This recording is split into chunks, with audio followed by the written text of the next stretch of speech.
ಮಂಡ್ಯ ಪಟ್ಟಣದಲ್ಲಿ doctor B R. Ambedkar ಭವನದಲ್ಲಿ 75ನೇ ಸಂವಿಧಾನದ ಅಮೃತೋತ್ಸವ ಮತ್ತು ಕರ್ನಾಟಕ ಸ್ವಾಭಿಮಾನಿ ಸಮಸಮಾಜದ ದಶಮಾನೋತ್ಸವ ಕಾರ್ಯಕ್ರಮ ನಡೆಯಿತು. ಈ ಸಂದರ್ಭದಲ್ಲಿ ಹಲವಾರು ಪ್ರಮುಖರು ಭಾಗವಹಿಸಿ ಅಂಬೇಡ್ಕರ್ ಅವರ ಸಾಧನೆಗಳ ಬಗ್ಗೆ ನೆನಪು ಮಾಡಿಕೊಂಡರು. ಎಲ್ಲರನ್ನೂ ಗೌರವದಿಂದ ಕಾಣ್ತಾರೆ. ಹಾಗಾಗಿ ಸಾಕಷ್ಟು ಸಮಸ್ಯೆ ಇದೆ ಇಲ್ಲಿ. ಅದು ಹೇಳ್ತಾ ಹೋದ್ರೆ ಸಾವಿರಾರು ಸಮಸ್ಯೆಗಳಿದೆ. ಮೂಲಭೂತ ಸಮಸ್ಯೆ, ಮೂಲಭೂತ ಸವಲತ್ತು, ಶಿಕ್ಷಣ, ಸಾರ್ವಜನಿಕ ಸಾರಿಗೆ, ಈ 5 ಕೂಡ ಪ್ರತಿಯೊಬ್ಬರಿಗೂ ಸರ್ಕಾರದ ವತಿಯಿಂದ ಸಿಗಬೇಕು. ಮತ್ತಿರ್ಬೋದು, ಬೇರೆ ಬೇರೆ ಹೋರಾಟಕ್ಕಿರ್ಬೋದು. ಜನರ ಬಳಿಗೆ ಹೋದಾಗ ಅವ್ರು ಹೇಳ್ತಾರೆ, ನೀವು ಬಂದು ಹೇಳ್ಬಿಟ್ರಿ ಸರ್ಕಾರದಿಂದ ನಿಮ್ಗೆ ಸೈಟ್ ಕೊಡಬೇಕು, ಮನೆ ಕೊಡಬೇಕು ಅಂತ.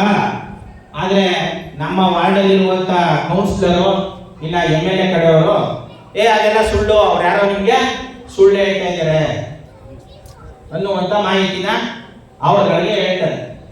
ನಾನು ಹೇಳೋದು, ಯಾರು ಜನರ ಹಕ್ಕುಗಳ ಬಗ್ಗೆ ಹೋರಾಟಗಾರರು ತಿಳಿಸಿದಾಗ ಅದನ್ನ ದಿಕ್ತಪ್ಪಿಸ್ತಾರೋ ಅಂತವ್ರಿಗೆ ಯಾರ್ಯಾದ್ರೂ ಕೇಳಬೇಕಾಗಿರೋದೇನು ಅಂತಂದ್ರೆ, ಆಯ್ತಪ್ಪ ನೀನು ಹೇಳ್ತಾ ಇರುವಂತದ್ದನ್ನ ನೀನೊಂದು ಪೇಪರಲ್ಲಿ ಬರ್ಕೊಡು ಅಂತ ಕೇಳಿ.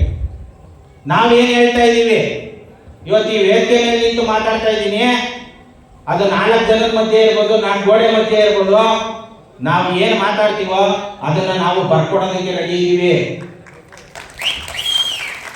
ಇದು ಈ ಧೈರ್ಯ ಎಲ್ಲಿಂದ ಬಂತು ಅಂತಂದ್ರೆ ಅಂಬೇಡ್ಕರ್ ಅವರು ಕೊಟ್ಟಿರುವಂತ ಕಾನ್ಸ್ಟಿಟ್ಯೂಷನ್ ಇಂದ.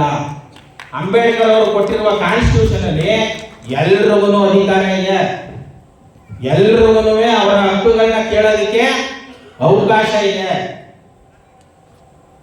ಇವರು ರಾಜಕಾರಣಿಗಳು ಕೇವಲ ಅವರ ಮುಂದಿನ ಚುನಾವಣೆಗೆ ವೋಟ್ಗೋಸ್ಕರ ಎಷ್ಟು ಆಟ ಹಾಕ್ಬೇಕು ಅಷ್ಟು ಮಾತ್ರ ಆಟ ಹಾಕೋದು. ಅಧಿಕಾರಿಗಳು ಅವರಿಗೆ ಬರುವ ಕಮಿಷನ್, ಲಂಚನೋ ಇದಕ್ಕೆ ಎಷ್ಟು ಮಾಡಬೇಕು ಅಷ್ಟು ಮಾತ್ರ ಮಾಡೋದು. ಈ ಒಂದು ಕೆಟ್ಟ ಪರಿಸ್ಥಿತಿಗೆ ತಲುಪಿದೆ ವ್ಯವಸ್ಥೆ. ವರದಿ ನಟರಾಜ್ ಜಟ್ಟಿ, ಮಂಡ್ಯ. ನ್ಯೂಸ್ ನೆಟ್ವರ್ಕ್, ಸತ್ಯದ ಕನ್ನಡಿ.